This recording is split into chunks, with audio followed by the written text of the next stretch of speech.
It's that time for the most interactive podcast on Twitch with your host, LA Donnie, our OG mod, and yours truly on the switchboard. Coming to you from our live studio in Las Vegas, Nevada. Twitter's interactive. It's Games News Live. Computer. Twitter's what What's up, everyone? Hello. Game News What Live. up? Go in and try to do the intro again. What?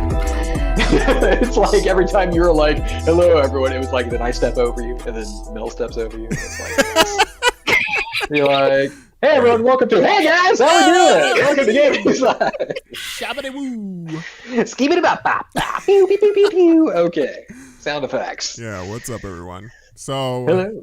another Game News Live Saturday, noon Pacific. We're only. I mean, we're only a minute. what else you got to do on a Saturday? Right? Yeah. Plus, there was a lot What of else you news. A lot of news this week. Mostly, I would say this a week. lot of it going towards Sony, only because I think they did their equivalent to a direct, right? They did, yeah, their version of a direct, which is called Sony State of Play. They did one of those this week. There was a huge Pokemon thing that just happened yesterday. We're not going to report on any of that. So, and there was like 4 other articles that we just had to cut because it would have made the show like an all-day event kind of thing.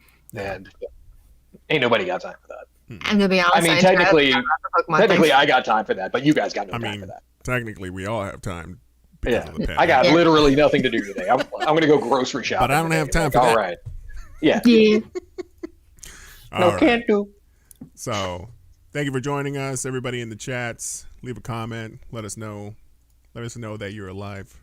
Yogensha and BK Melendez are in there right now. We want to know that you're alive. Yes, please let us know that you're alive. Yes, please. We're concerned. I am just code. 'Cause I am never alive. Mel, or is Mel alive? is any one of us You're like, alive, really? Mel is Mel. Mal is sentient. Yes. The All one you call Mel is Mel. My Right. operator is not here today. I am Yes. sorry. What are you talking about? Ben's right behind Oh you. God, the arms. Oh God! All right, let's get on with the game releases. We got a couple of them this week. This one, I just barely saw it, so I have plenty of questions right now. But Please. we're gonna go with it. So, Ground Zero, Texas. Can somebody? We're gonna explain to me? file this headline here under Clay writes the show and he puts articles that he wants to see. Mm-hmm. So we're gonna file this under that. So this is another FMV game from the 90s, like a Sega CD 3DO kind of game. So along the lines of your Night Trap, your Double Switch, your Sewer Shark, things like that. I played this on the Sega CD back when it came out, and I effing love these kind of games. Like really cheesy D-list actors, just horrible acting, horrible script. The game itself plays like a shooter where you just move a cursor around on the screen and shoot things. So like real life kind of like if you play like Area 51 in the arcades. Remember that? Or like a Lethal Enforcers kind of game with like real looking people who come out and they're like, ah, and then you like shoot them and they're like, ah. It's basically that with aliens. And but it's Let's say these aliens look like the bad guys from Power Rangers. Right. Oh, the putties? Yeah. Yes.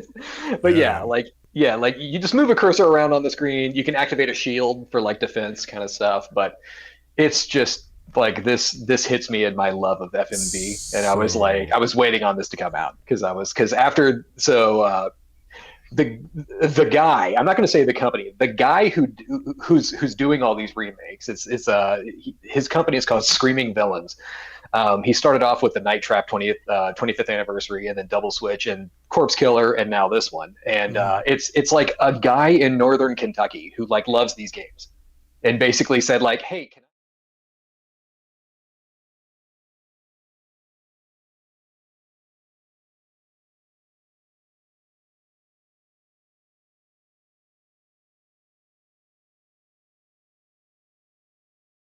on him, but Yeah. I mean, to be honest with you, the footage looks like it's of its time. If you look at So what's really cool about these things is like if you ever play like Night Trap 25th Anniversary, you can actually play it on like different versions of the game. Like you can play it like it would be on your Sega CD or your 3DO or DOS or something like that, or you can play like PS4 version. Right.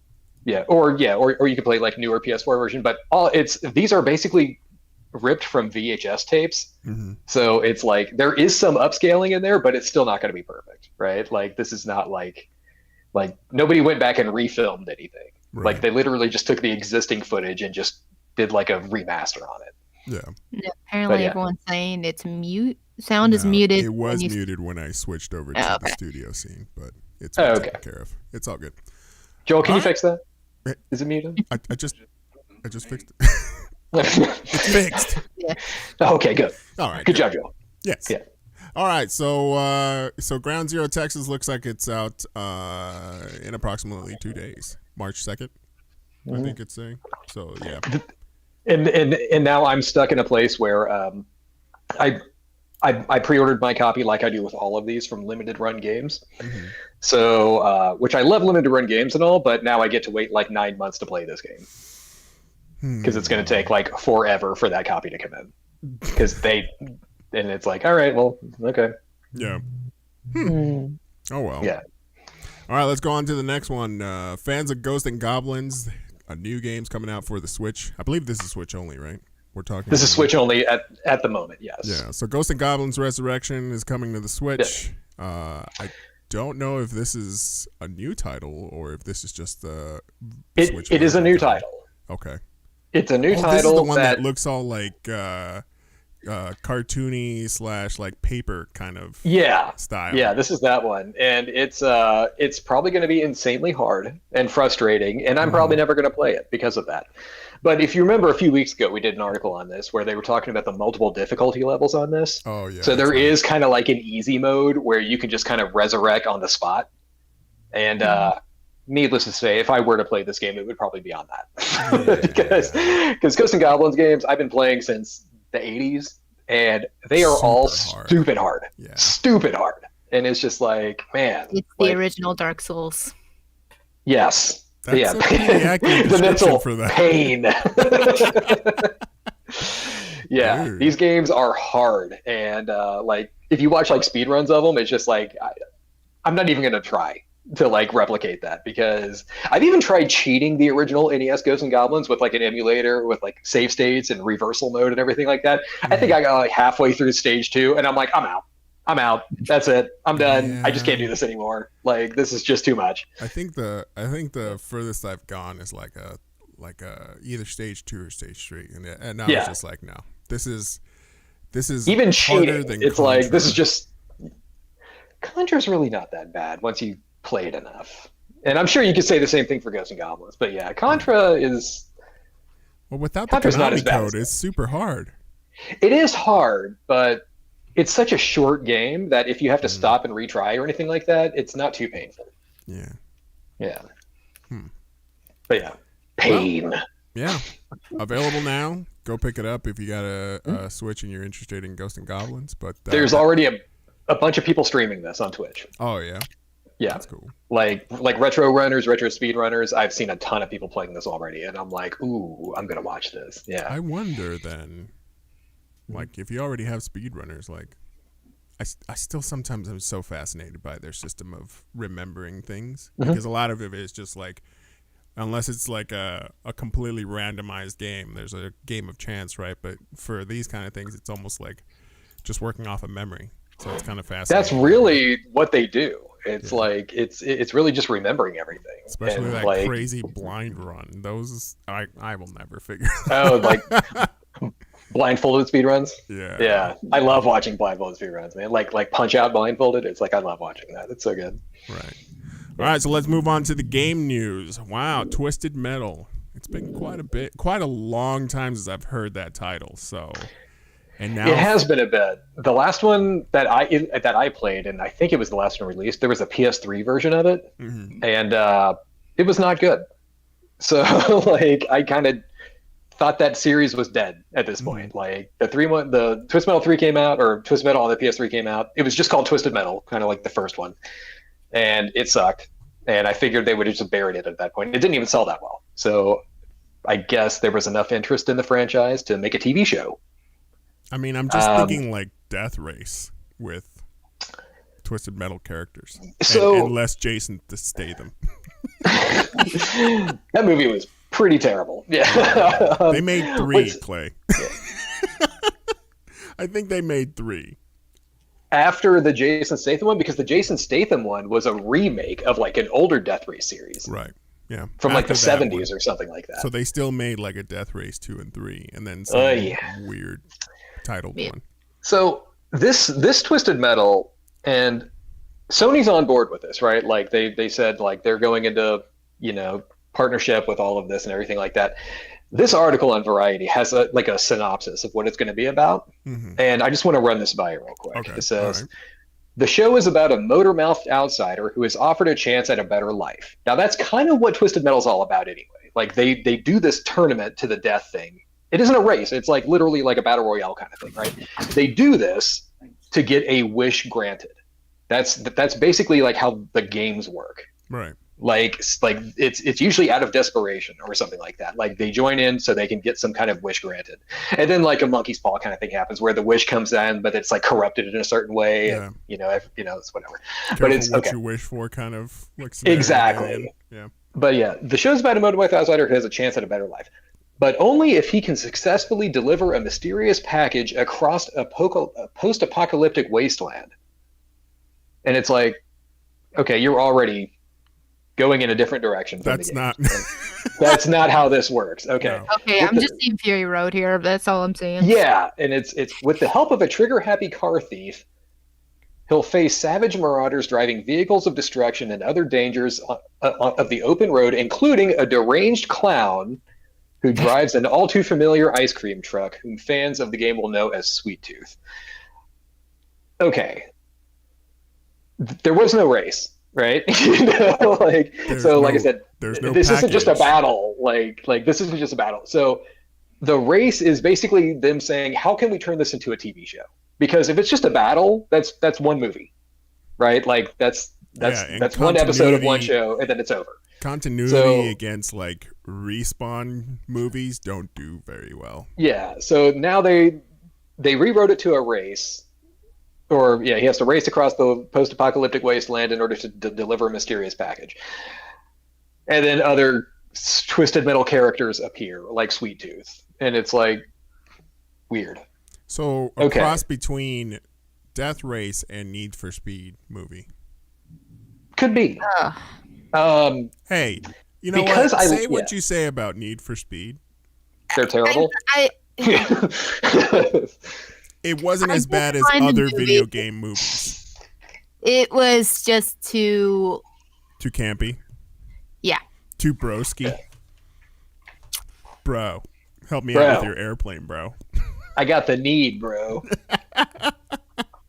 It is what it is, but out of video game movies, the way that goes, it wasn't the worst. Okay. So yeah, this was. I know. I just thought it was a very strange. Twist on what they were trying to do here. This series, yeah. It feels more like it should just only be a movie. It should not be one would think, right? Yeah. But yeah, Hollywood. Blame Hollywood. I don't know, Chad. Like, are you interested in something like that? Like, I will say I like the series enough. Like, especially 1, 2, and 3. I thought they were all really good. Twisted Metal Black, which was on the PS2, was awesome. They made some side games that weren't as good, but the series itself is interesting enough that I'm going to at least give this a shot. Mm-hmm. I'll give it an episode or two, and if that doesn't grab me, then done. See you, bye. Mitchell says, I'll watch it for Sweet Tooth. It's like, I think that's the only draw in here. You know what I mean? Just to see that epic ice cream truck, and then just seeing Sweet Tooth just to see how badass he is. But then at the same time, if they do well, that's great. If they don't do well, that just ruined Sweet Tooth for you. I don't know if it's in the article or not, but there was other articles about this and rumors and everything like that. So apparently Will Arnett, the actor, is tied to this as well, and he might be voicing Sweet Tooth. And it's kind of like he was like, Job Yeah, he was Job. He was Lego Batman. Yeah, that's right. But yeah, it's like, wasn't he also okay. in that garbage Teenage Mutant Ninja Turtle movie remake? Yes, he was. Yeah, he was like April O'Neil's coworker guy. His cameraman or something like that. Yeah. Yeah, the camera guy. Yeah. God. Yeah. Which, you know what? Okay. He seems so simpy in that whole movie, dude. This is a tangent all its own. I didn't hate those movies. Yeah. I didn't hate them. I thought they were actually enjoyable. Yeah. But whatever. I think the crazy part that hit me is that one of the voice actors, who I think is Michelangelo, he's also a character in he plays Nicky in Shameless, which I've never seen that. Which, when you see actors and you've seen them for so long playing one character, to imagine them as like something completely different that is not their character is just kills me. It's just like, who is this? And I didn't even know he can do the Michelangelo voice, but yeah, it is what it is. One side thing on this story, I did have this as its own article, but I figured this is way too crappy to even bring up as a full article. So, in just speaking of video games becoming TV shows, there's also going to be a competition show based on Frogger. On to the next one. Anyway, moving on. If you're running out of original content, you might as well just put down the scripts. You know what I mean? It's like, I don't know how that's going to work. But hey, who knows? It might be interesting. You know, The Floor is Lava was doing okay on Netflix for a little while, but then... I'm sorry. I saw like a couple episodes. It was just like, ugh, God. Did you see that one, Clay? No. Okay. I saw some articles about it, but I never watched it. The so bad. Yogencha said about the Twisted Metal show. He said, "Not me. Maybe if I was a fan of the series." Yeah, I could see that. Like I said, because I have a history with Twisted Metal, I'm going to give it a shot, but I don't have like high hopes. But even then, like, is Twisted Metal, for people who don't know that it's part of a video game, is that going to be enough to draw people to watch it? If it has cars, bro, and loud engines, bro, and explosions, bro, it's going to capture people. Again, it's going to probably bring in the people of the Mad Max series. Let's just be honest, and all those series, like, that's all I'm going to see. Yeah. I think if it does capture somebody, it's going to be because of fast cars, bro, and explosions, bro. Yeah. And that's So Nitzel says, yes, please. That just sounds like natural selection taking its course, and I think he was talking about Frogger. Frogger, yeah, Frogger the TV show, which, like, that was just announced. There's no anything on it yet. No trailer, no artwork, no concept art or anything. It's just it was announced that it's happening, and I was like, sure. So you know what would make a great concept for that? Just have one of those CCTV cameras on a main street and just have it 24 hours a day. You basically got Frogger. You're good. Yeah. All right. So let's move on to the next one. Anyone interested in the next generation of VR on consoles? Because it looks like Sony's about to give it to you. Sony's about to give it to you. Nintendo gave up long ago. So. I will say, I've played a lot of PlayStation 4 VR. Friends of mine have it, and I've played a few games. They're good. Mm-hmm. Like, I'm not going to say anything bad about it. Like Resident Evil 7 was fun. The London Heist was great, and then they spun that off into its own game called, I think it was Blood and Money or something like that. Mm-hmm. I have not played this yet. I hear Astrobot Rescue Mission is just one of the best games on the PS4 in general. And Astrobot, isn't it the thing that came with the PS? So Astrobot, it's called Astro's Playground. That was released on the PS5 as a built-in game, and it's amazing. That game is super fun. It's like a giant tech demo with just... It's a Mario game that's all about PlayStation. And it's awesome. But the Astrobot series also had this VR game called Astrobot Rescue Mission. I hear it's amazing. I have yet to play it, but I hear it's the best PSVR game, and it's just in general one of the best games of last gen. Mm-hmm. And I'm like, I really got to try it because I hear it's awesome. Mm-hmm. PS5 VR, I'm probably not going to buy it because it's probably going to be $500, and I'm not going to care.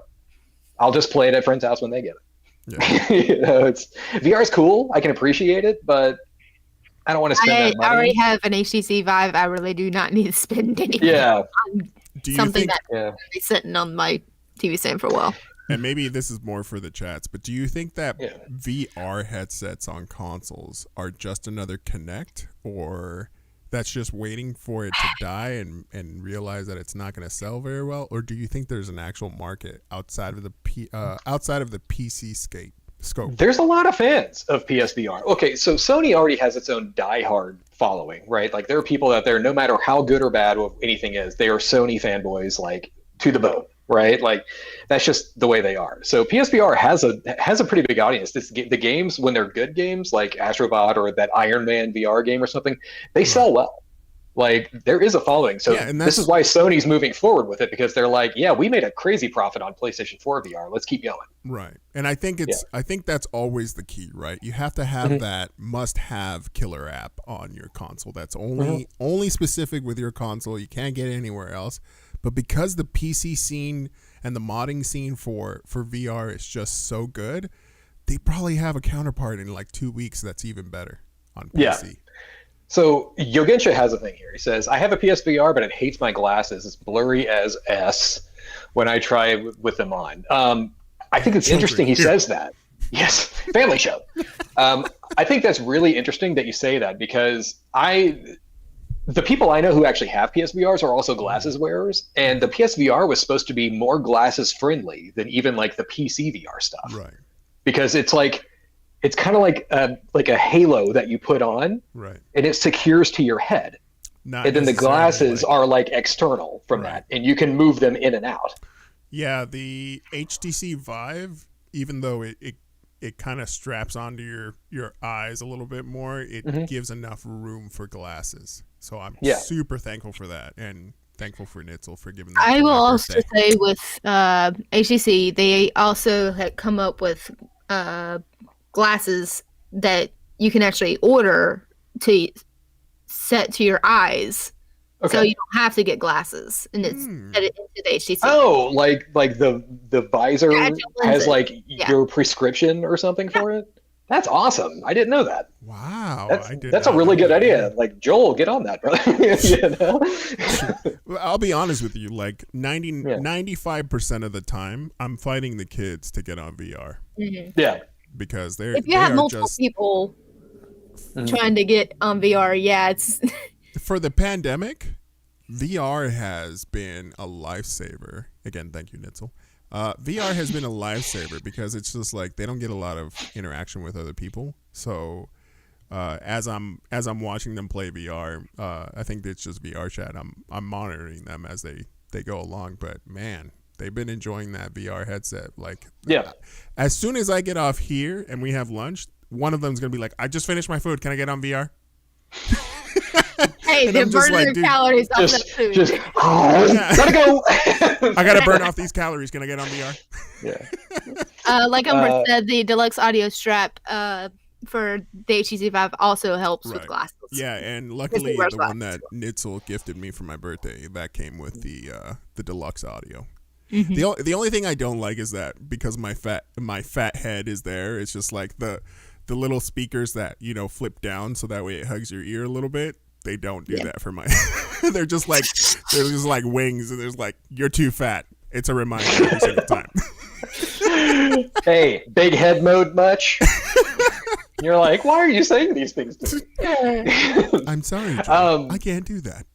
Just a question for Yogensha, because you said you do have a PSVR. Have you tried Astrobot Rescue Mission yet? No. I'm curious. Because, I hear that game's amazing. I should probably buy it or something, but whatever. PS4 VR is so last gen. I'm not buying that. Whatever. Says the man who will play FMV video games from the 90s. On my new consoles. Dumb hell. Okay.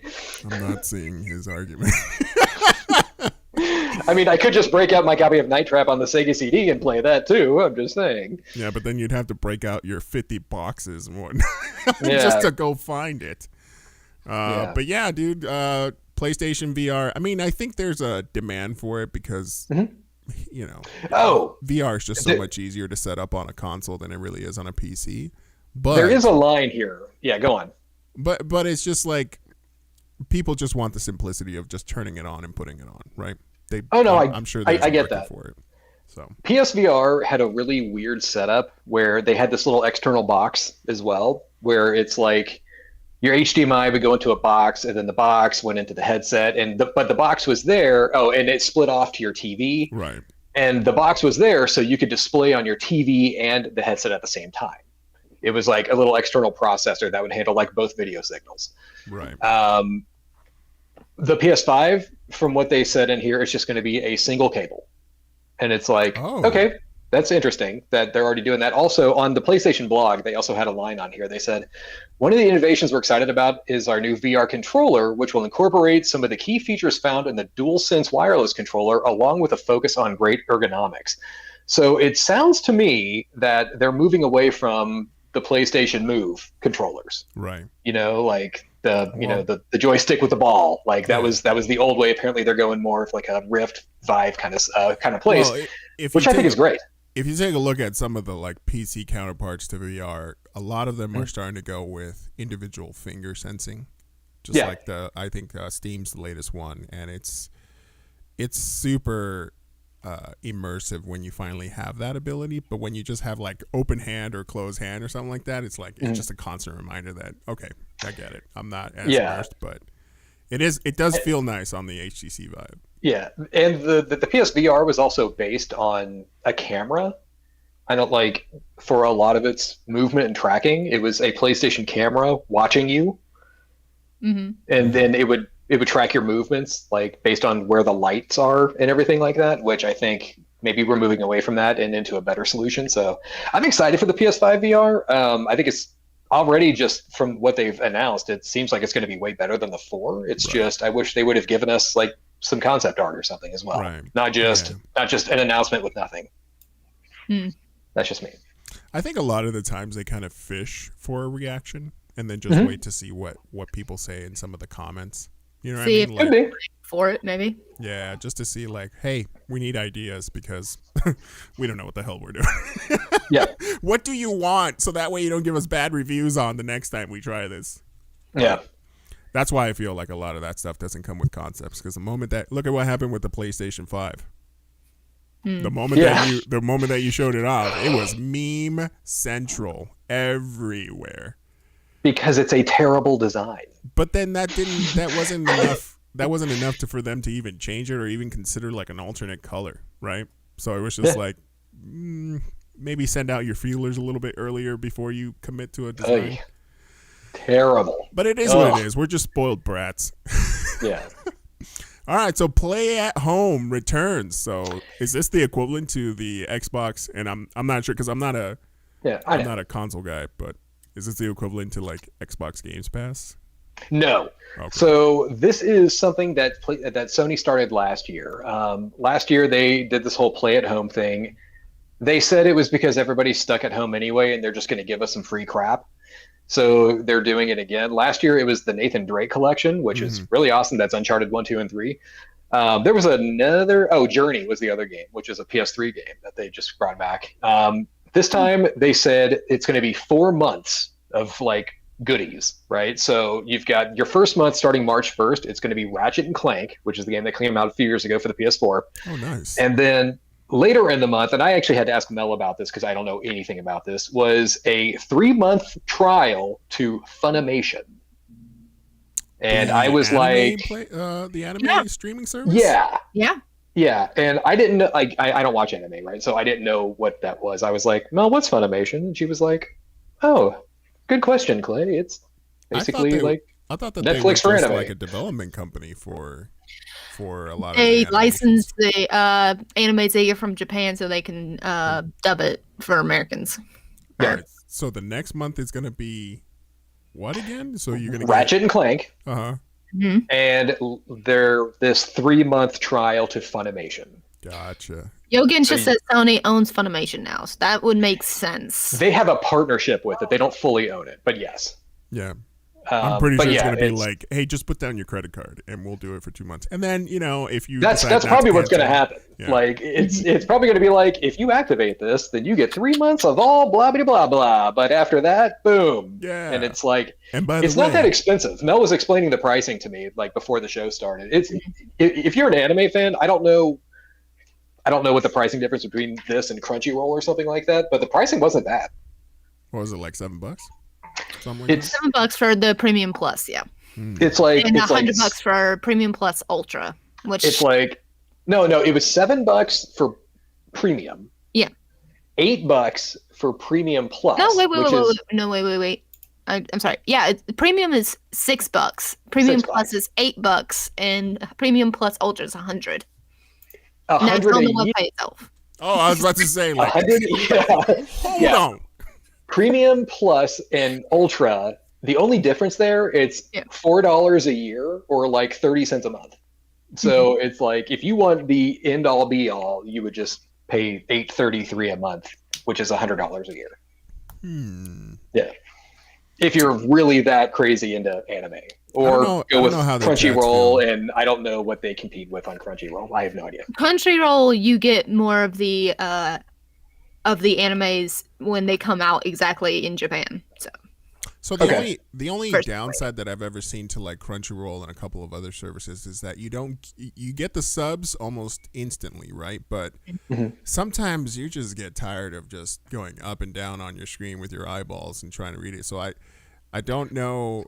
I haven't seen a service that provides like the English dubs when they're available everywhere else. So maybe it's just me, but I haven't seen it in Crunchyroll. If they're available, I can't see where they're at.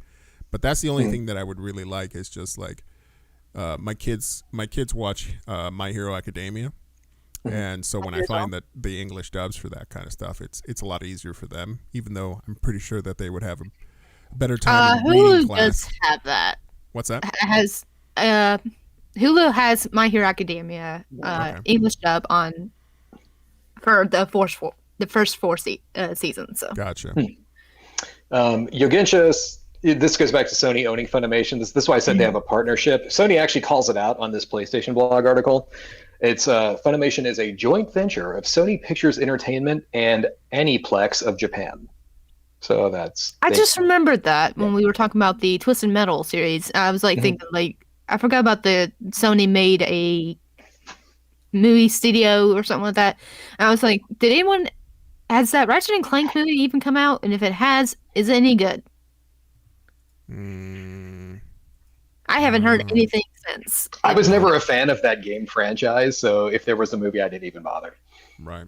Yeah. All right, so let's go on to the next one, shall we? More PlayStation news. Yeah, this one is coming to us by GQ Magazine, which GQ Magazine had an article with. When did they start doing gaming?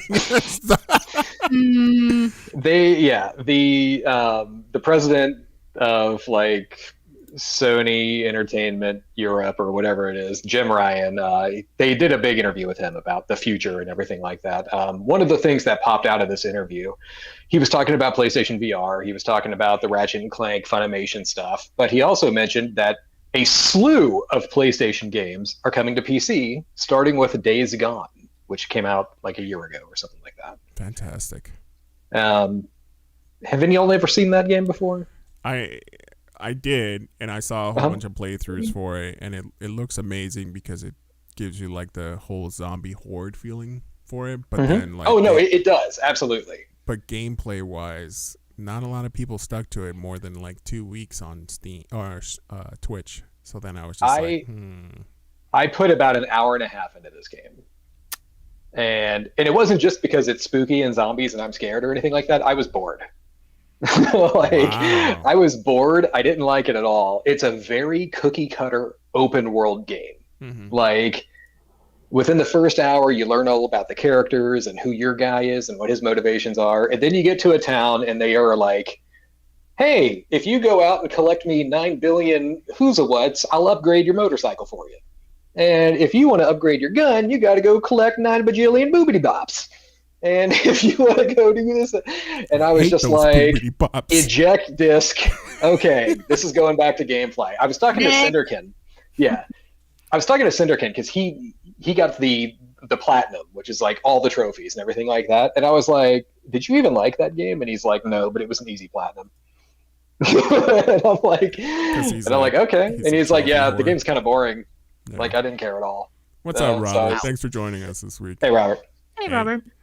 Yeah. So yeah, I mean, I hope some better games come to PC. Look, like, Please.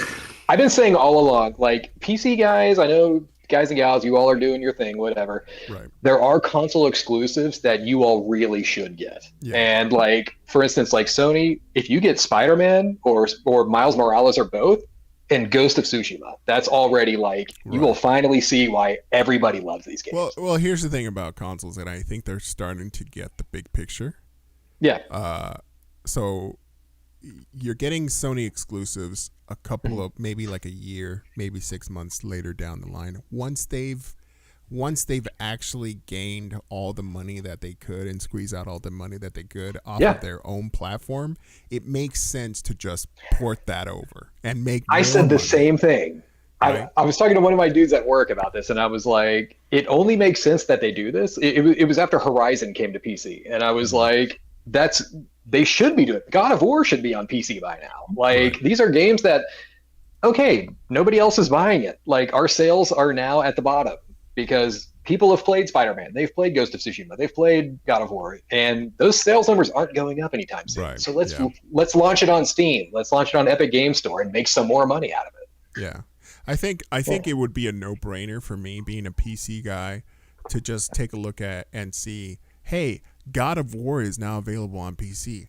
I would just throw down money. It doesn't matter to me because I know damn well, like, even for all the hype that God of War got, the reviews and my friends' reviews of the actual game were just equally as high for the quality of that game. And I'm just like, I missed out on all the God of Wars.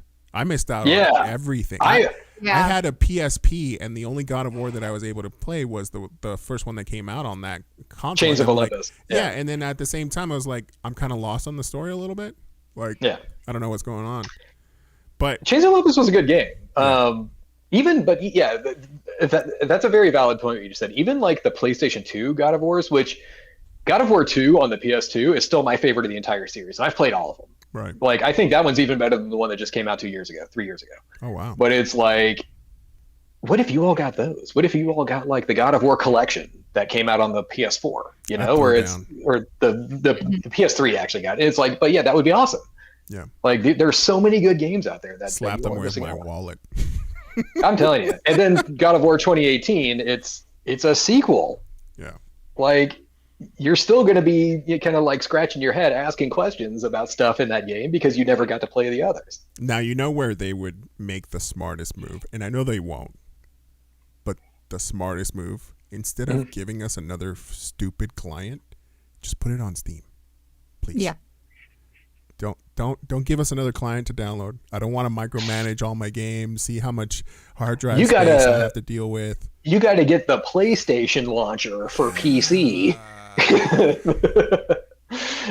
don't have enough space, man. Good old games, get on it. But I want to play GTA 5. Is that on Steam, Rockstar, or PS Launcher? Because I have it on the PS4 also. Which one? I don't know what to do. The Nitzel has it right here. Good old Games Universal Launcher, dude. They've been amazing. Yeah, for that kind of God stuff. Galaxy with their where it ties into everything. That's an awesome service. Yeah, that's really good. Yeah. But yeah, Sony, like, these people should play Spider-Man. It's really good. Give it to them. What do you mean, these people? No, I'm just playing. That's another. These plebs with their mice and keyboards should play some Spider-Man. Get out of here. That could be an entire new fan base. Right. Bringing into that series if they realize that. Yeah. More money. I guess the only bittersweetness out of this whole thing is that if you're completely a PC gamer, you don't know that you're missing out on something. Right. You don't know the quality. Yeah. But then again, you also have the other problem with porting things to PC is that it's a buggy mess. You know what I mean? He's like, oh, okay, it was designed for that platform. I heard, and I don't have a PC even strong enough to look at this game, but I heard when Horizon launched on PC that it was pretty disastrous at first. Yeah. Like it was pretty bad. Yeah. And apparently they fixed it now. So that's great. I hear it's a really good game. I've never played it, but I hear it was yet another PC port that was just terrible when it came out. Hmm. Oh man. Well, kind of like, that GTA 4 PC port. Well, I'll be waiting. I know whatever comes out, I'm still just gonna get it, even if it is Days Gone, because I just haven't played it.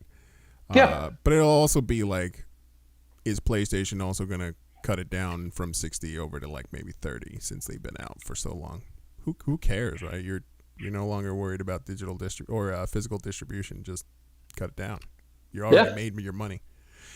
But let's go on to the next one. I can't believe this whole title is just... what year is it? You know what I mean? This is still happening. This is still a problem. For reals, what has happened recently that just made you want to go all up in arms on video games again? I love the picture they put for their... With GTA 5 on the Xbox 360. Yeah. So this is an old picture right here. This September 17th, GTA 5, Xbox 360. Yeah, that game came out in 2013 or something like that for the 360. It's that's an old-ass picture. That's the one you're worried about? No, not Mortal Kombat 11, not any of those. You wanted to show off Xbox 360 version of Grand Theft Auto. That's just speaking on two different things. The fact that Grand Theft Auto has been out for that long and on that many consoles, and that you have a problem with it. I saw this on Twitter a week ago, and I thought it was really funny. This guy was just and this is a tangent right here, but this is a PSA from nerdjunkies.com, everybody. Hey, world, can you stop buying GTA 5? I want to play 6 eventually. Stop giving them the reason to become the next Skyrim, please. When the new expansion for GTA Online comes out, can everybody just stop freaking playing that game? Can we kind of kick Rockstar in the butt a little bit and say, can you just release a new one already? I've been playing GTA 5 since 2013, okay? That's 8 years ago. Yeah. But the thing that I'm just why are we presenting bills? And when I mean we, the United States, right? Why are we still concerned about this crap? Yeah. Antivirus says it. Video games are the devil, Joel. That's why. But you know what? I will give credit to the other representatives who are actually defending them because they play video games. You know what I mean? So now you're getting into the generation of dude, I'm a House representative and I play on my Xbox. You're not taking that away from me. But and that's refreshing to me. It's finally we're getting some representation that I'm not to make fun of it, but the only reason I'm not killing my coworkers is because I'm able to just live out my fantasies in a video game. Exactly. Yeah. But this is them there. This is Representative Marcus C. Evans Jr. from Illinois is trying to make video games a crime, violent video games, to sell or rent in the state of Illinois, and people who do sell or rent violent video games would be fined up to $1,000. And this is in response to increased carjackings that have been happening. Okay. I see. I'm just gonna put this out there. Nothing against the state of Illinois. It's fine, people. Or even the city of Chicago, which I happen to like. I've been a few times. It's a fun place. I have a few friends there, so. Chicago's a big city. So is New York, Los Angeles, San Diego. They're full of crime. It happens. Okay, you get that many people in a centralized place, there's probably going to be an increase in crime. It happens. Okay, violent video games are not the reason why Chicago has crime. No. I believe violent video games were not the reason Al Capone was around in the days of the gangsters in Chicago, stirring up things. Yeah. It wasn't because he had just played the new Mafia title. Yeah. It wasn't. He was, Al Capone and his homies, back in, with their hats and their cigars and their you dirty rat, all that stuff. Yeah, a little too rap, see? Yeah. And then they're Tommy Vercetti. Yeah, let's go kill some guys. That is not how this happened. Okay, like Yeah. crime has been a thing for thousands of years. Yeah, Yogencha is completely off topic, but he's like, great remake, by the way. Great remake, by the way. That Mafia. I haven't played the new one yet, the Mafia Definitive Edition. I've never played any of those games, and I kind of want to get into them. I hear when Mafia Definitive Edition was released, it was really buggy, so maybe they've patched it a few times by now. But I do want to play those. Dark Zero says Duck Hunt caused World War II. I think that's a fact, actually. I think that was Adolf Hitler was playing Duck Hunt, right, on his European NES. Facts. And this is before the violent video game ban in Germany happened, obviously. So this is why it was Duck Hunt. Yeah. The dog was laughing at him, and he was like, "Invade Poland!" You know, that's why. Yeah. Contra is the reason for the insurrection. I mean, obviously. Oh my goodness. Violent video games. I mean, it just goes to show you, like, where some people's minds still go through. Instead of blaming, like, actually policing some of this problem, like, the same argument can be made to be like, hey, to slow down carjackings, let's get them a free Xbox 360 with Grand Theft Auto 5, so that way they won't have to do it in real life. They can just do it at home. You know, it's like PS5s and Xbox Series X's are no longer being sold or, you know, hoarded by all the scalpers and everything like that. Everybody in the world has one now, and crime has dropped to zero because everybody's playing video games now. Crazy. It's be like, hey man, we need to go steal a car and go rob that jewelry store. Be like, I'm in the middle of a level. Okay, can we? I'm literally performing a heist right now. Yeah, can this wait? Like, this is happening. Okay, I don't know. I don't know why you want to IRL, bro. Okay, can we just cool? All right. Yeah. Well, chat, it's gonna be time to press X. DuckTales, hold on a second, antivirus here. DuckTales is making people whack people with canes. It's like DuckTales 2 Remastered comes out, and it's like, there's been a surge in cane-related violence lately. It's like, this just in. Older people are not able to buy canes. They are sold out everywhere. There's a surge. Yeah, cane-related pogo stick violence. Cane purchases are waiting for their background checks, and it's backed up, everyone. Hell yeah. Oh my goodness. All right. Okay, moving on. Sorry. Ready? It's time to press X. Pay respect. Okay. This just in on the I never saw this coming shock face. EA is killing Anthem. Well, how what? What? Yeah. Clearly, someone's lying to us. There's no way a game that sucked and made no money is just going to get the rug pulled out from under it by EA. There's no way. Yeah. Okay, like, I am taken aback by this. You know what? I'm a little surprised, though. Are you? And I'll tell you why. Okay. Their investment into this game clearly did not pay back, right? So they had to make a really, really, really big decision, which they were. I think we said it on the show like last week. Yeah, we were talking last week about this. Yeah, they were on hold because they were either going to announce the next version of Anthem, which is their, you know, retooling and whatnot, or they were going to cut it down. But BioWare made an announcement. It was just like, we're hoping for this to go through. And again, remember how we talked about people throwing out feelers? I don't think they got a positive response, and they were like, that's a nail on the coffin. So Anthem actually still has people who play it, right? And good on them.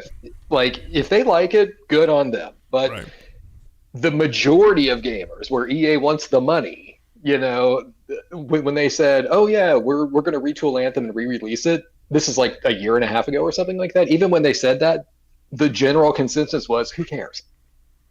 You know, like, if we want that, we'll play Destiny. You know, like, this game wasn't good enough to keep our attention. So, like, if you're going to retool it and do whatever, cool. Maybe it'll make the 10,000 people who play it happy. Everybody else in the world, nobody cares. You know where I think BioWare should really put their money in and investment in is to make an open world Mass Effect. Well, so okay, there is a new Mass Effect happening. Right. Like there's, but I mean, okay, so for the PC counterpart, it would be your what's that game? Star Citizen, right? Right. That game has so much potential, but so little development. Not little development. So slow for development to get to final version. That sucker's been on there for like a decade now, right? Yeah. And it has a lot of great concepts because you want all these concepts to come true, but it's just like, then put not just people's money in it, put an actual like good developer behind it, like BioWare, who already has a fan base for this entire universe of Mass Effect, and then just build on that. I'd play the crap out of the game. I've been saying for a while, if there was ever a Mass Effect MMO released, it would be like, because they have the universe, they have the story, they have all the different races and class types that you can play as. Like, that would be amazing. I would totally play that. It's probably never going to happen because it's a great idea, and EA doesn't like that. How dare you? But Anthem. So Anthem's for anybody out there who still plays Anthem. All this means is that their retooling of the game is now dead in the water. They have not shut down the servers. They have not announced they're shutting down the servers. It's going to be a while. It's just Anthem is going to stay in its place where it currently is indefinitely. It is no longer being touched. The side on this, and this was going to be under rumor control this week, but I just thought I would combine it into this story as a whole, is that the rumor is that, okay, so basically it has been announced that all of these developers who work on Anthem are now being switched over to Mass Effect and Dragon Age 4, which is cool. So like, hey, we're going to go put them on those teams and help make those better games. Great. Good call. The rumor part of this is that with the way Anthem turned out, that kind of scared EA away from the whole live service game model, and how well Jedi Fallen Order did as a single player game, that Dragon Age 4 basically just chopped out all of its online multiplayer stuff, and they're going to make it a better single player experience. And it's like, they're learning? That is a great idea. They can be taught. Like, what? EA made a good decision? Like, shut the front door, man. Like, that is exactly what needed to happen. Because once Dragon Age 4 was like, Dragon Age 4, and all the fans like lost their minds. And they were like, yeah, it's going to be like a live service thing. And everybody was like, no. Yeah. No, those games are terrible. Don't do this. Yeah. So Umbras here is saying Anthem free to play until it shuts down would be cool. Anthem free to play would be the decision maker still. If they have decided to go that route, it would have shown them their base, right? Even if they retooled their game, it would have given them some data to say, oh, now we're going to make an informed decision of what the demand for this game is. We did talk about that last week. If it went free to play, it would at least get people in the door to see if they like it or not. Also, I can validate this. It is as part of EA Play, which is if you have Game Pass Ultimate, you automatically get access to that. So Anthem is on there. If you have Game Pass Ultimate, it's a free download. But then still, you're having to do the EA Play kind of thing. It's just like, yes, it's no brainer, especially if you have Xbox Game Pass because they're including that now.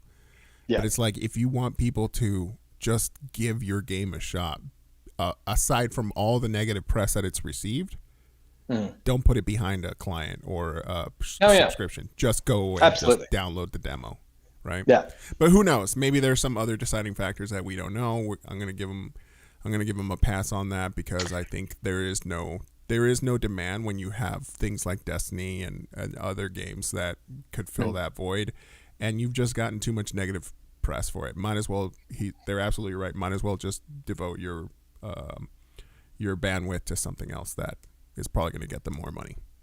Yeah, I'm gonna tangent real quick because we're on the same subject of this kind of thing. Did you try out the Outriders demo this week? I did not. Mel? Sadly, no. Okay, so speaking of, like, I did. Ooh. Me and my normal Overwatch crew, we went through it on the PS5. Is it a time demo? Can you still No. play? This is It launched on Thursday morning for us in the Pacific time zone. Oh, God, It's a free download, and all progress you make in it will carry over into the full game when it comes out. And the demo, they're calling this a demo, not a beta. And it is a demo that it's just, at the moment, it is ever expanding.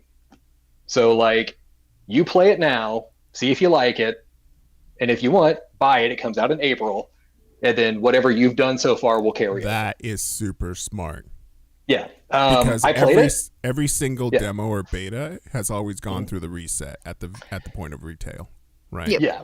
So for this to devote your time and actually gain the things that you want, it's just another reason to open up your wallet. That makes sense. Me and my guys went through it. The demo will max you at level 7, and that took us about 4 hours to get to because cutscenes and story and everything like that. Right. Picture Destiny. Okay. You're playing Destiny, but instead of Halo, it's Gears of War. It's third person, it's cover based. You have classes. So hold on. I don't know if I'm going to date myself here. Yeah. So what you're saying is it's Huxley 2.0. Wow. Okay. Nobody knows what the hell Huxley is. Okay. If you know what Huxley is on the chats, that was like, what, early 2000s or something like because that? I was so excited for that game. If anybody's YouTubing it right now, you'll probably find some footage of it. Huxley, that was, man, I haven't even heard that name in forever. Jeez, that was like... If you remember, it was in the style of Unreal Tournament third person. Well, it was Unreal Engine, right? And it was third person, and it was gonna promote this huge world and this multiplayer thing. And Yogencha was like, I thought that got canceled. It's like, that got canceled before it even was released, but it was a working title. Yeah. And I was super excited for it. It was supposed to be released in 2010. Right. Okay, so 10 years ago. Yeah, it's that game looked really cool. Remember? Yeah. Oh yeah, no, I totally remember. Dude, I haven't even thought about the game in ages. Jeez. So when you explained it like that, Outriders, or is it It's Outriders, right? Outriders. Yeah. Yeah. When you explain it like that, that's exactly what I pictured. Yeah, it's so like I said, it's very Destiny. Like they clearly took all of their inspiration from Destiny. The way the menus work, the way your characters are set up, it's a cover-based frantic shooter. It is like it doesn't have the Gears like active reload system or anything like that, but it has, but picture Destiny, take out moon jumping physics and put Gears of War like faster action into it. And that's basically what this is. It's because it's a demo, it's free, it's on PC, Xbox One, and PS4, PS5, Xbox Series X, obviously, but it's also crossplay. So if you jump into it, I can play with you. Wait, you can play with me? I can play with you. And Mel? Mel can join too? Because it's crossplay. Amazing. Yeah. I'm so glad so many games are going this way. Lovely word. That's a lovely. It's not bad. It has 4 classes. So there's like a tank. There's one called Pyromancer, which is just up close, crazy damage. There's like a rogue class, and there's a ranged. It's like a ranged attacker that is more of the support class. Okay. Yeah. So, it's not bad. From what I've played so far, I don't know if I'm going to buy it yet, but it's pretty good. Yeah. So one question for the chats: is there a game that you enjoy playing crossplay with different console players or PC players that you hook up with all the time? Is there a game that you enjoy crossplay? Leave a comment in the chats or in the YouTube video. But Left 4 Dead was one. I was going to say, leave a comment in the chat because we need more ideas. Yeah. Yeah, because we'd like to play and do a lot of streaming, but we don't know if there's a really cool game out there that we can cross. We tried that. We tried that the Deep Rock Galactic. We tried that. That's actually, I think, a free play this weekend, just to try to get more people into it. You'll get just a Street Fighter V. We have a couple of friends that enjoy the Street Fighter scene, the fighting game. Rocket League, Dead by Daylight. I know one of the ones I tried in the past was Rogue Company. I did that crossplay. which is kind of like a free version of Valorant. Yeah. It definitely felt free version. Yeah, I didn't hate it. It's just it was good, but they need to patch it. I mean, Valorant is free to play as well. So. Is it? Yes, it is. I've never played Valorant. I didn't know that. Is it all just microtransactions, or you buy characters or something? Probably. I think it's a lot of Oh yeah, Final cosmetic Fantasy stuff. 14 is also crossplay. Final I Fantasy did not 14. know that. Mhm. Wow. We should get a list going. We really should. Just Just run be down like, through them. what are we going to play tonight? And then we just go to the list. Yeah. Oh, right there. We'll just do a roulette graphic and it just go. Yeah. All right, so let's go on to the next one. Speaking of Destiny Killer, right? Oh, Yep, wrong one, Mel. yeah, sorry. It's all good. Destiny's sunsetting. Sunsetting. That's a very good way to put that. Right. I put this one in here again, only because we did report on it a few weeks ago. Again, I am not a Destiny player, but Joe, I figured if you said you hadn't played it in a while, but you might go back occasionally or something like that. My rant was on the fact of sunsetting. Yeah. Back when I was grinding so long for just some of the weapons that I wanted to infuse with higher level weapons, which is just making them put it at that level, right? Right. But then as soon as they were just like, oh, by the way, that favorite gun that you've been working your aim and your play style with the entire time, yeah, that's not going to make it into the next season because we're going to nerf the crap out of that, or the fact that you can't use it at all. So at that point, I was just like, gonna put it down. Sorry, I worked too hard for that. Well, so good news for you then is that they're getting rid of sunsetting. They've basically said they're going to stop doing that because of, quality of life or whatever they want to do it. If you read this entire article, they kind of talk about what they're currently working on in the future. The Witch Queen, which is the new expansion, that just got delayed. It'll be out next year at some point. As far as sunsetting is concerned, they said they're going to remove that so you could keep infusing your guns with whatever you want. But they also stipulate in this article that they are going to continue to try to evolve a system to keep you changing guns more often.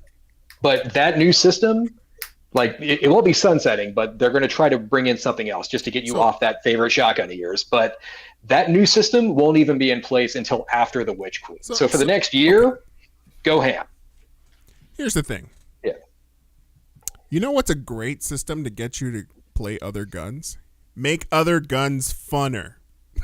You know what I mean? Like, the only reason why I enjoy the guns that I do is because they're fun to me. But when you're just releasing guns for the sake of releasing guns, a lot of the Halloween stuff is just like, thanks for the machine gun that you're never going to use in actual PvP play. Yeah. I don't understand. Like, I'm not that kind of collector. I'm more of the stats are great collector, and it's fun to play with. So I don't know, call me crazy, but that sounds like a really good system to me. I might be, and then again, I'm not speaking for like all guns suck, right? There's just certain play styles that you like having that it seems like in certain seasons only handguns, in other seasons only rifles, and it's just like, no, just give us one of each and let us have perks that we think they're gonna be fun. How is weapon swapping in Destiny? Like, can you carry multiple weapons? So you can carry multiple weapons on a frame of 6 + 1, I think it is. It still is, right? It's been a while, but it's like you can carry. There's different types, and out of like heavy, kinetic, and like special, elemental, right? And it's a frame of 6 plus the one that you have equipped. So and then not only that, but if you do the whole like application thing, you can swap between your vault live without having to go back to your vault. So you can do it, and it'll just reflect on the screen and on the game that you're playing. Oh, that's cool. Yeah, it's really good when you're doing raiding and you just have to have like different weapons and switch them between characters. So if you have 3 characters on the app, you can switch guns from all 3 characters. Oh, nice. Yeah. Okay. I haven't tried that in Outriders yet. I know you have two primary guns and a pistol, right? And you can swap those two if you're assault rifling somebody, and then you want to switch your shotgun, you can just hit a button and do that. But at any time, you can go into your inventory and swap out any gun in your system. Right. So that was cool. Yogincha says he stopped playing Destiny 2 when they started deleting content to make space, which I heard a lot of complaints about that from Destiny people I know. Do you think that whole excuse is basically for consoles, or is it because I know damn well that's not a PC limitation? I mean, depending on how many games you have installed on a console, like there are people out there who they have 800 gigs of Xbox Series X based use. They're like, I'm out. I need to buy one of those little cards. And it's like, how many games do you have installed? And why do you have them installed all the time? I have 5, and once I finish one, I delete it.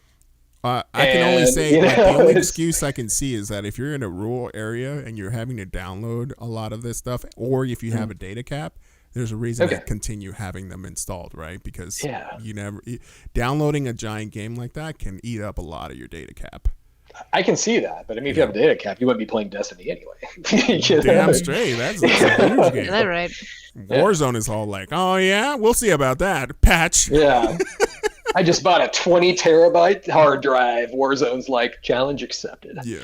Well played. All right. So, Joe. We're going to go with Final Fantasy news, huh? Mel, okay. Mm-hmm. We just got the bomb dropped on some Final Fantasy VII. Let's do this. Oh, shit. Are you ready for the future of Final Fantasy VII? One of the most beloved games of all time. Are you ready, Joe? Are you ready for this? Damn, you're the hype man. Mm-hmm. Oh, Mobile Battle Royale. I'm gone. Goodbye. Oh, shit. What do you mean? You wanted us to remake Final Fantasy VII? We did. Final Fantasy VII remake. Boom. You want more? Mobile Battle Royale. Pew, pew, pew, pew, pew, pew. I'm gonna go. Yeah. Joe? I didn't even know you guys know have smartphones, right?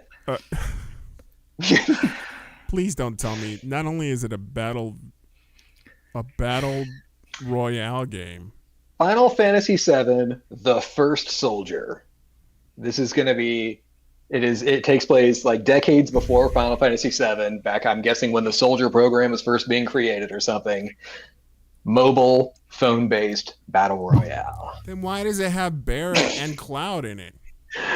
This isn't that. Don't worry about that. That screenshot isn't it. Scroll down a little bit.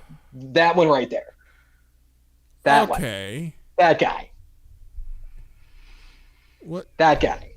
Mobile Battle Royale. Touch buttons. Buttons on the screen. Final Fantasy VII. Pew, pew, pew, pew, pew, pew, pew. All right. I'll give it a shot. Okay. I'm not going to. So, okay. Don't look at me. If you go back up to the other one that was on there, where you said, why is Cloud and Barret there? So there was also Final Fantasy VII Ever Crisis. Ever Crisis is an episodic mobile game based on the entirety of Final Fantasy VII, which I'm not a Final Fantasy person. I'm learning this as I go, but Final Fantasy VII is multiple games. It's not just Final Fantasy VII. Right. There is, to my Wikipedia page, Before Crisis Final Fantasy VII, Last Order Final Fantasy VII, Dirge of Cerberus Final Fantasy VII, and Crisis Core Final Fantasy VII. This game will cover all of those with microtransactions and episodes.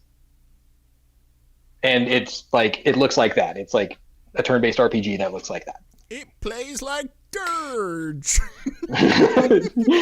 So I was like, okay, that's cool.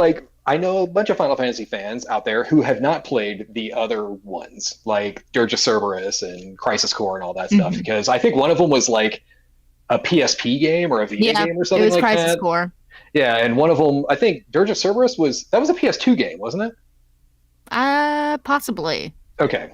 Yes, it was. Yeah, and so there is more to just Final Fantasy VII. There's a whole compilation of games in that. So Ever Crisis is going to cover all those for all the people who never got to play the other ones. I thought that was a nice touch. I don't see why this is only on mobile phones. especially given what it looks like this little kind of cute character, like chibi style, all that stuff. Put it on the Switch. Yeah. Like, why is this not on the Switch? Yeah. Like Final Fantasy 15 Pocket, if you remember that, when it was like Final Fantasy 15, but they made it all cutesy. That got put on the Switch because it was now like the power level was low enough that the Switch could handle it. But like, why wouldn't this also be on the Switch? Like, I think you would think that would just fit right in, but I don't know. Call me crazy. It seems that they threw everything that's happening in mobile arena gaming into one game. Yeah. You have gun battles. You have magic. You have melee battles. Bro, like battles. And then you have summons? Yeah. Okay. Like I said, Square Enix, bro. One last thing to talk about during all of their announcements, and if you watch the Sony Direct, Sony State of Play on Thursday, then you would have seen this. They're also adding DLC episodes into Final Fantasy VII Remake. Right. And this introduces Mel Yuffie? Yeah, the one with the star blade. Yuffie? Yuffie? Yeah. Yuffie. Yeah. Like I'm having to turn around. I didn't play the original game, and I did play Remake. It was good, but I didn't play the original, so I don't know who these characters are anyway. So I was like, okay, here's a new character and some dude, and I was like, cool, I'll play it. Awesome. Yeah. Yogen's saying the DLC is only PS5 exclusive. So the DLC is PS5 exclusive, so you have to get one of those. If you haven't played Remake yet and you have a PS4, it's going to be free next month. They're going to be doing that as far as their PS Plus games. So I thought that was cool. But they've already said this, like your version, like your free copy that Sony's going to give you is not eligible to upgrade to the PS5 because it's free. Like they want their monies, bro. Understandably. Oh my goodness. Do people not understand? Companies don't understand, like, hey, we're in a freaking shortage right now too. Like, hey, we're teasing you. You're going to have to pay for this stuff. But, you know, it'd be fun to play this game. If I could find one. I borrowed my copy of Final Fantasy VII Remake from a buddy of mine, and he has the PS4 version, of course. So I'm going to load that on my PS5 and see if I can buy the DLC. I don't know if it's going to let me or if I have to pay for a PS5 upgrade to something, but we'll see. Because he actually has the disc, and so I'll see if that'll work. Because I'd be okay. I'd be okay paying for a DLC, or I could probably buy like a $20 version of that game now from GameFly or something. Who knows? Yeah, I was also looking at the upgrades that you get for going for the PS5 version. They did like some visual representation of like the PS4 versus the PS5 version. Okay. And really, you know what? It doesn't look that different, to be honest with you. I was gonna say I completely agree with that. I saw their like. It showed both versions and then had like a little screen going back and forth, like PS4 to PS5. And I was like, it's a beautiful game on the PS4. Yeah, like, don't get me wrong. It looks great. It's one of those things where it's like, I don't really see a difference here. It was kind of like when Last of Us, which was a PS3 game, was getting remastered on the PS4 and they showed the differences and people were like, I'm not seeing these differences. Is there more shadow over there? No, that's the PS3 version. Oh, yeah, when they got to the fog, it was just like, so you can see less now of that? Yeah. I was just like, what? In their comparison video, at first it's like I couldn't even tell. Like it showed Cloud and like the opening scene with the train and everything like that. I couldn't tell the difference. Later on, when it shows some big open world, like huge backgrounds of sprawling everything, then you could see draw distance, lighting, all that stuff is better. But at first, I'm just like I don't see the difference here. Like what am I? But the thing I did notice was they showed a fast travel. They showed Cloud fast traveling, and it took like a second and a half. Oh yeah, and I was like, "There we go." Yeah, there we go. That's the money. that's the money shot right there. That's what I want to see more than like graphics, HDR, 4K, all that. It's cool. Frame rates, awesome. You have my attention at load times. Yeah, that gets my attention. Spider-Man looks amazing on the PS5. It's beautiful. But the fact that I can fast travel and it's under a second, that's like, oh my God. That is like, That's everything I wanted out of a new console right there. Yeah. Oh. Magnifique. Yeah. Is that enough? Is that enough to get people to switch over to a PS5 or get the PS5 version? Right. Is that? It is for gonna be me. enough? I just want load times. Dark Zero says Steam has Final Fantasy VII. Actually, Mel and I were talking about that before this. It's my understanding from people who play the re-release of 7, not remake, but like when they kind of did like an anniversary re-release of it, that it's really cool because it has a built-in fast forward. Oh, okay. So like if you don't have to wait 2 hours for a summon cutscene to complete, you just like hold fast forward and it like there you go. And I thought I was like, oh yeah, that's, you know, like a quality of life thing. If you've already played the game a million times and now you don't have to slowly move to like the new section of the game and, you know, all that. I was like, that's cool. Yeah. Mel, didn't you say that it had like a lot of problems when it came out or something? Some people suggest like playing the original, obviously, but there were some bugs or something like that. But it's the best chance for people like me who've never really had Final Fantasy VII when I was a kid. So it's a chance for me to actually play the original. But thankfully for the fast forward, that makes it a little bit easier for me to get through very slow. That's cool. Situations. So the one thing that I have to comment on this, because I'm a graphics whore, is we know putting things in perspective. Okay.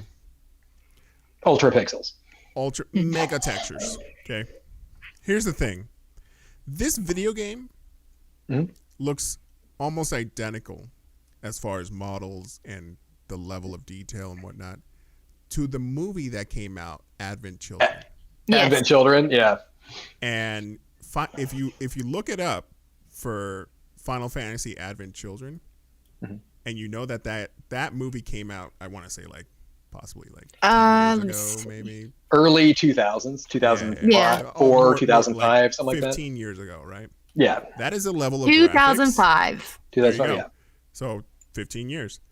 Yeah. So 16, whatever. Here's the thing. That movie looked amazing, right? Yeah. And you couldn't render that even on PC back then. There's no way to render that, you know, even a portion of that. Yeah. Just to put it in perspective from technology, and this is the stuff that just makes me like super excited. A PS5 can now render that stuff. Yeah. And it still looks as good or even better in some scenes, right? It is even on the PS4, which I had a base PS4. I didn't even have a Pro or anything like that when I went through this. It's a beautiful game. Right. Absolutely. Like 100%. Like no arguing that. It looks good, man. Like character models, the effects, like all the special effects, little camera tricks that it does. It's a really pretty game. Like Square Enix knows how to. They know how to graphics, bro. So here's the thing. Like I'm showing on screen, and I don't know if everybody can see it. Yeah, I can see it. I'm gonna bump it up. This is Advent Children. This was 2005. Yeah. Okay. Now, if you compare it over to the game, there are a lot better techniques now. Yeah. Because if you look at Sephiroth's face right here, let's go back. That was a movie. This is a game now. Amazing. Yeah. It's pretty, man. Wow. I have to give it up to the human race for the graphics. And everything else we suck at. No. You're all a giant garbage fire. Yeah. Everything graphics. But you know what? At the cost of humanity, at least we got entertainment down pat. Exactly. Yeah. Oh, this girl, Yuffie, I guess that's her. I don't know who this is. Yeah. And the dude, I don't know who that dude is. I don't know who that's supposed to be. But man. No, it's not Vincent. Nope. I don't know who this is. But And then there are some features in the PS5 that they're talking about ray tracing reflections, which I still haven't seen. I haven't seen any examples of that just yet, but man, this game it looks great on its cutscenes alone. Yeah. But yeah. That's just my little nerdy rant on that one.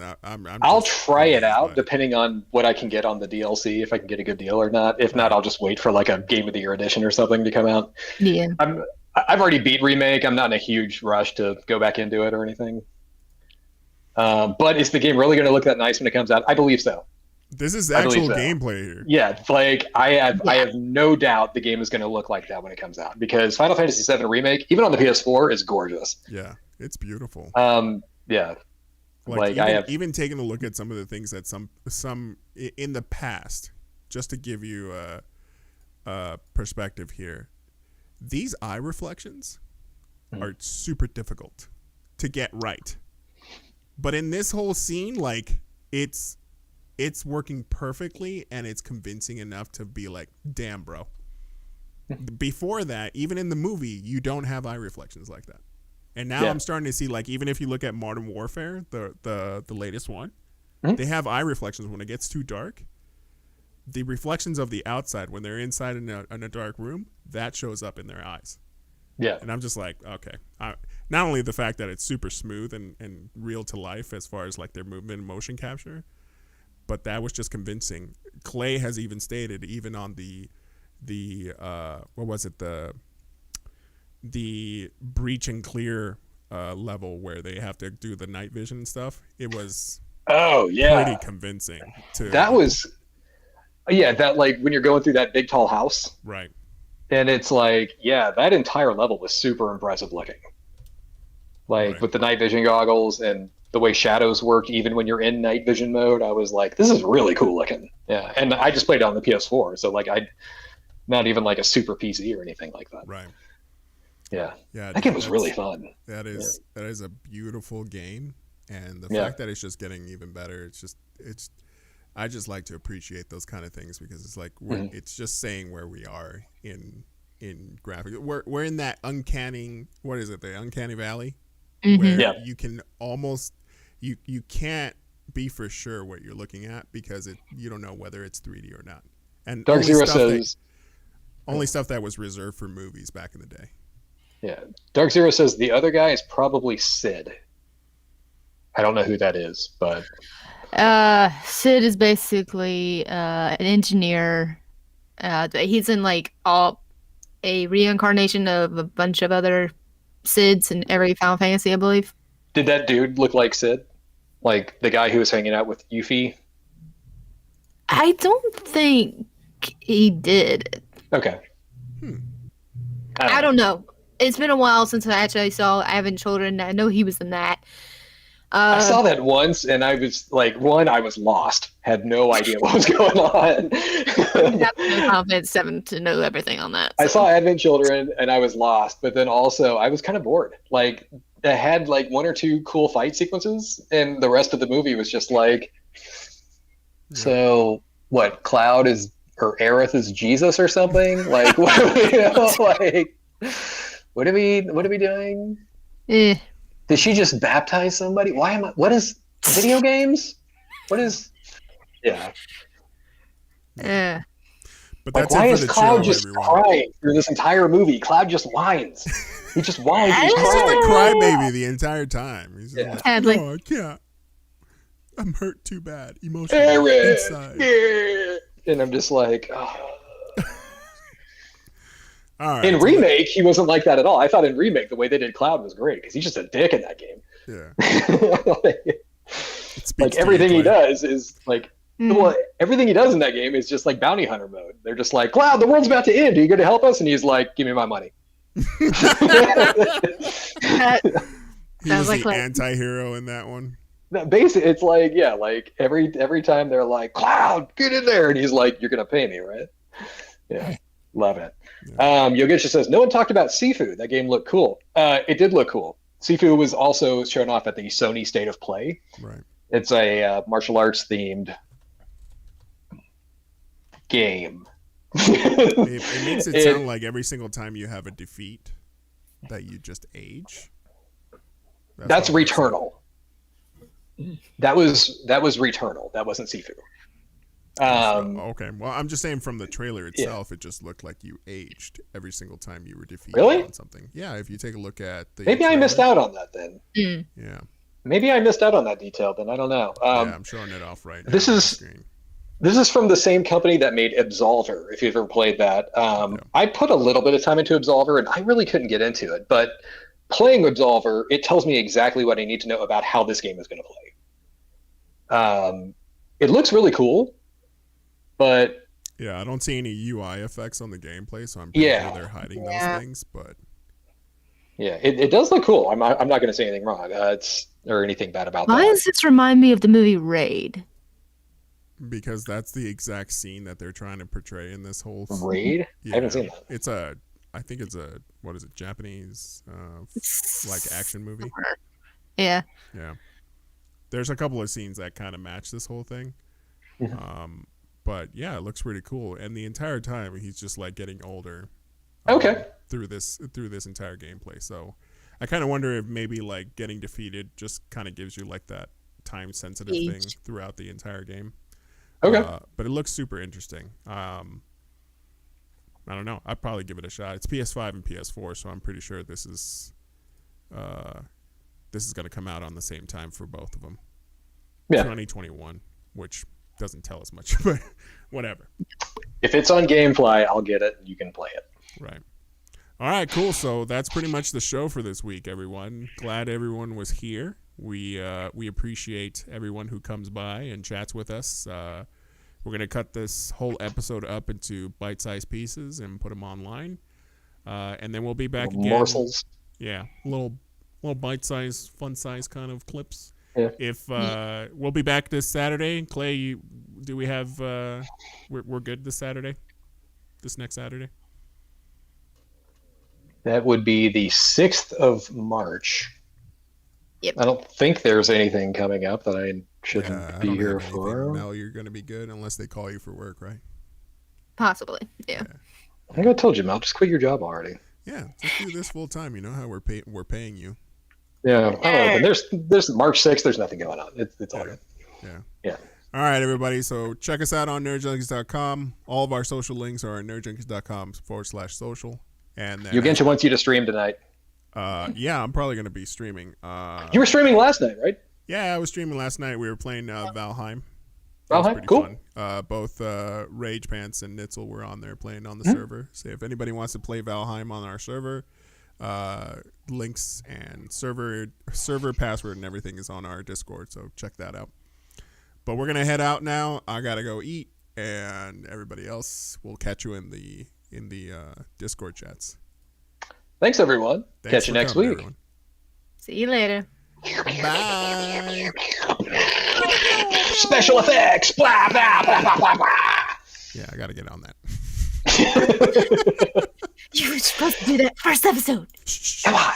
It's Bush League. Mel. Damn it. Oh, gosh. All right. Damn it, woman.